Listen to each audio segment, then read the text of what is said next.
Yo, what is going on, guys? I want to get some updates for the Philadelphia Eagles. I want to talk about what the Eagles fans are kind of worried about as of right now when it comes to signing Linval Joseph, signing Ndamukong Suh, and obviously, you want to kind of not put Javon Hargrave at the nose, which they've, been doing. They've been trying out different nose tackles when it comes to, Marvin Wilson, Hargrave they put in there. Since Marlon T is on IR, and now, obviously, Jordan Davis has been still out and probably won't be back for another couple to a few weeks, most likely. Hopefully, the Titans game, he is back because the Eagles are facing some good backs the next 5 to 6 weeks. So, definitely have to look out for that. So, obviously, more news on the Eagles. Let's get straight into it. Because I've seen enough horror movies to know any weirdo wearing a mask is never friendly.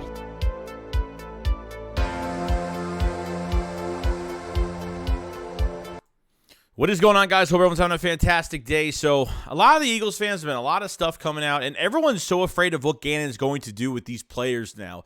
With Ndamukong Suh is definitely one of them, and obviously having 5 to 6 sacks, and really, hasn't played in a while. Obviously, has kind of been, going through his options really since the beginning of the season. It wasn't in any camp, no OTAs, no nothing. So, you've picked up 2 players that really haven't had that, they've been working out, doing their thing, but haven't, been into NFL camps, haven't been there. They are savvy vets, so obviously we need to see, and obviously if the Eagles are signing them, it means they're in shape and they're ready to go.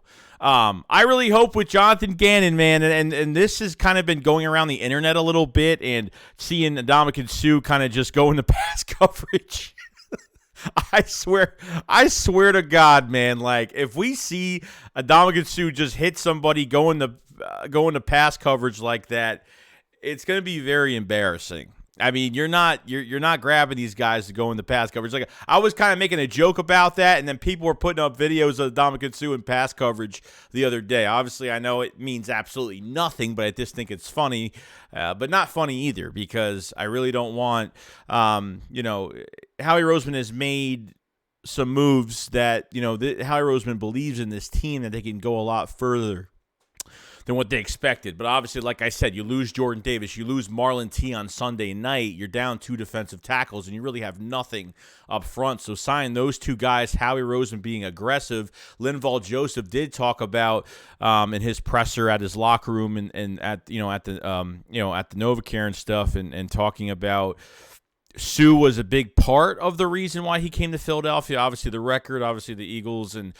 he's been watching the Eagles since the beginning of the season because they were the undefeated team for a long time. So that was definitely a spot where they needed help, and kind of swayed him to join the Eagles, especially hearing that Suh is going to be there as well, on top of some of the other players in this really good secondary that we do have. That if we use the right way between linebackers, safeties, and corners, we could do a very good job.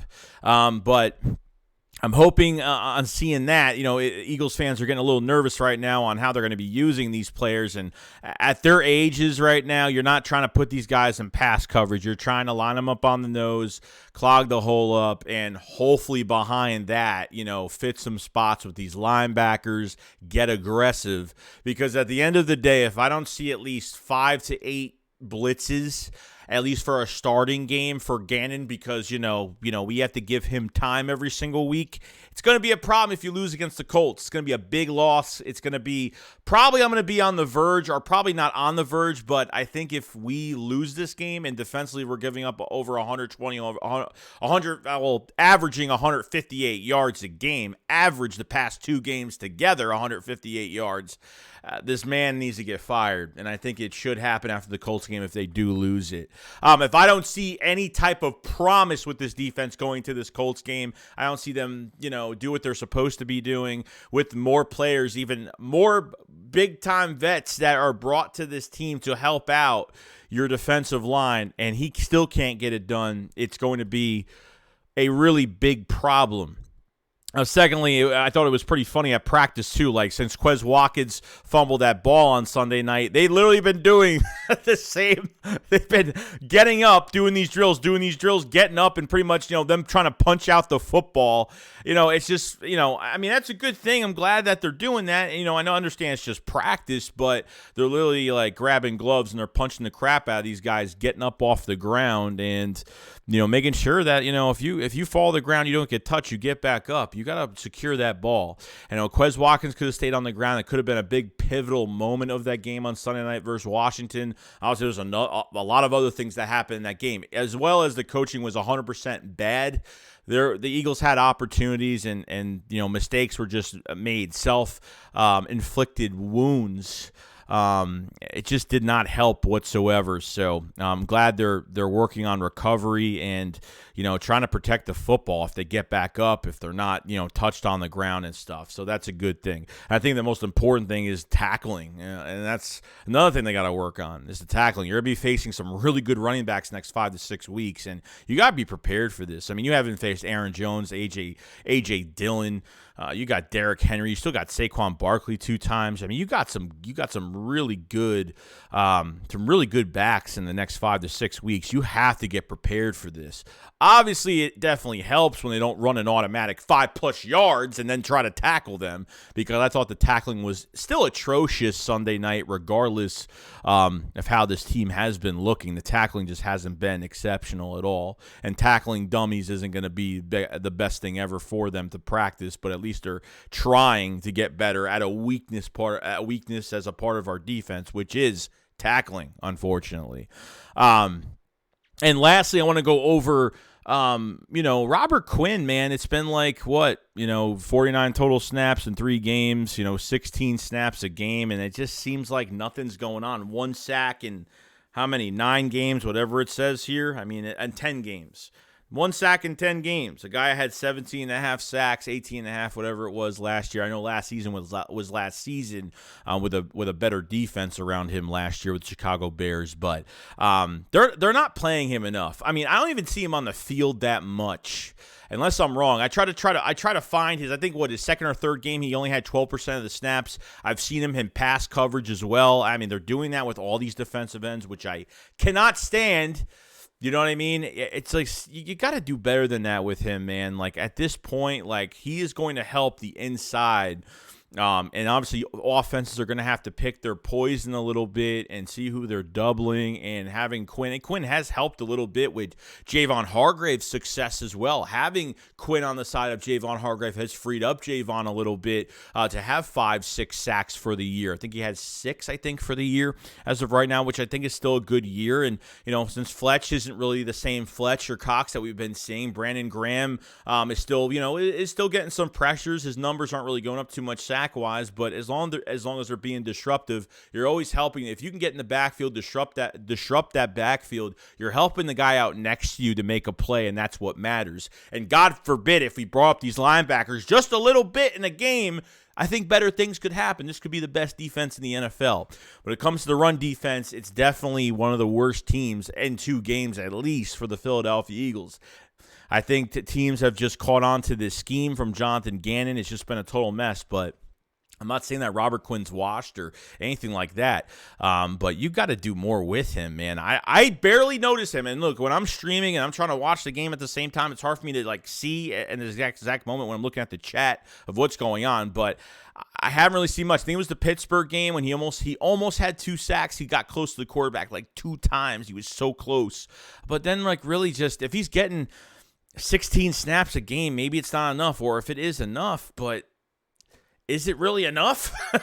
It's, out of those 16 snaps, how much is he in pass coverage? How much is he defending in zone? I don't know what they're doing with him. I don't. I have to go and look at a lot of tape on it, and I think it's just going to be a waste of time at the end of the day, but I got to see more from the edge. Hassan Reddick, they've been moving him in pass coverage as well. They got to stop that. You know what I mean? But when your front is not getting pressure, you got to help that front a little bit. These guys are going to be tired. These guys are going to be tired. I mean, you had almost 2 16-play drives against Washington, and Gannon just sat back and still played his zone and just kept everybody back and pretty much just. You killed your offensive line and their energy for the game. I mean, that's it. Once they're tired, it is hard to come back and try to, especially that early in the game, you can't do that. You know what I mean? I think Josh Sweat's having a good year, but it's just not enough as a group effort. It's just not enough. And I think Gannon is obviously holding this defense back from so much. Howie Roseman is adding more talent to this defense because he believes in this team this year in 2022. But at the same time, Did they talk to Gannon? Did Gannon get reprimanded? Is he going to change? I literally say that every single week. Even when we were undefeated, I said that every single week. Someone's going to figure this defense out, and that's it. The Washington Commanders did their homework and completely ended this, this winning streak that we had. And hopefully it seems like the players are bouncing back. Seems like their head is in the right. Their mindset is back to where it is. And, the Eagles have been dealing with a few injuries. Nothing crazy. Obviously, Dallas Goedert and IR is a huge one, which we'll talk about that probably tomorrow because I have some news on that too. Is Jack Stahl going to be able to, hold and kind of take the reins until Goddard comes back, if he comes back at the end of the year or whatever the case may be with that. But the Eagles have a lot of homework to do, and hopefully Gannon has been talked to. I can't blame too many of these players because of the system that are in. They're just not doing too much. I think Hassan Reddick could do a lot more. I think Robert Quinn could do a lot more. I think a lot of personnel could do a lot more. It's really not their fault. It's the position that they're put in to win football games, and it's not. I don't like the bend, don't break defense. As much as we've been playing it this year, we've been winning off of that. It hasn't been my favorite strong suit of the defense. I miss the aggressiveness which Jim Schwartz brought to this defensive line, and he always found a way to get pressure regardless of what injuries we've had. But had veteran favoritism, started players that shouldn't have been playing, didn't really care about linebackers or cornerbacks. We didn't have great linebackers or great cornerbacks. You know what I mean? So that they depended on that pass rush. But now you have a balance of both, and Gannon doesn't take advantage of it. He loves doing the multiple fronts, which is a great thing, disguising coverages, which is a great thing, but you're not really disguising anything. I mean, it was to the point where he had 10 guys on the field and didn't even notice he had 10 guys on the field. So there's just something just going on, and hopefully to God, because I don't know if this man gets by a game. That Washington game was so disgusting. If he stood back and he was not talked to this whole entire week over this defense. Hopefully Howie just didn't sign these two guys and they just didn't talk to Gannon about what he did wrong last week. I'm hoping to God that he got his ear chewed out. I really hope so. So, sorry I've been ranting about this defense, but it's really the only thing stopping the Eagles, at least with the offense. I know they can make adjustments. I know that, the defense still has to help out, though, man. Like, the defense still got to help out. As much as Jalen Hurts had no help from the rest of this team or this coaching staff, really. I mean, a defense fell apart, and then everything else really fell apart on top of it. So, new week, Indianapolis Colts. Do not take any team lightly going forward. Just don't do it, because if I see at least 5 to 6 blitzes in Sunday's game, I'll feel like they're trending in the right direction. Gannon is starting to see what this defense can actually do when you're aggressive. Stop being afraid to give up the big play. You have playmakers on this defense. Stop being so scared, because you're not. No offense is going to fear this defense going forward if you keep playing like that. It's going to be absolutely insane. Let me know what you guys think about just in general. What do you think? How they're going to use Sue and how they're going to use Linval Joseph, and obviously the video I showed, people were freaking out on Eagles Twitter today about him in pass coverage. And I swear to God, bro, if I see Ndamukong Suh in pass coverage, I'm going to kill this guy. I think I will. Pause, joke, but I'm not going to be happy about it whatsoever. So other than that, that's pretty much it. I'll see you guys on the next one. SHAKESQUAD up, follow, slide. Peace out, guys. Peace.